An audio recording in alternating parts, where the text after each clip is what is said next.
Hi, my name is Josie Spar and this is my Lab 4 video.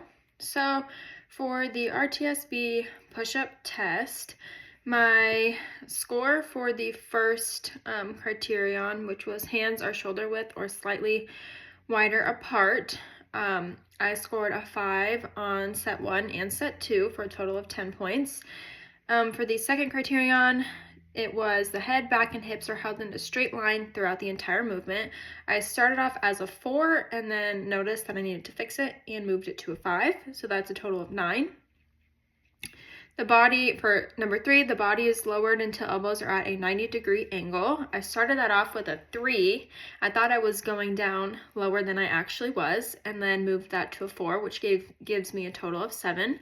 And then number 4 are the shoulders are held down and away from the ears. So meaning like when you go down, your shoulders aren't shrugged. I started off a 4 and ended at a 4 on that one, which gave me a total of 8. So for set 1, I scored a 16 out of 20, and set 2, I scored an 18 out of 20. So for range of motion, initially I noticed that my chest was not descending far enough during the eccentric phase of the push-up, which is limiting the full engagement of the pectoral muscles, which then reduces the effectiveness of the entire movement. So by focusing on a deeper range of motion, I was able to better activate the chest, shoulders, and the triceps. So for technique, my initial push-up technique was okay. It just needed some slight adjustments. My elbows were abducting too far away from my midline, which compromised my shoulder stability. By making a conscious effort to keep the elbows angled more toward my torso, I was able to reduce shoulder strain and maintain better alignment. In my stability and balance, my core stability is extremely important when executing a push-up. I found that my lower back tended to dip very slightly during the push-up, which is a posterior rotation of the pelvis, indicating a lack of engagement. By consciously tightening my core and keeping my body in a straight line from head to toe, I was able to prevent the posterior tilt from happening.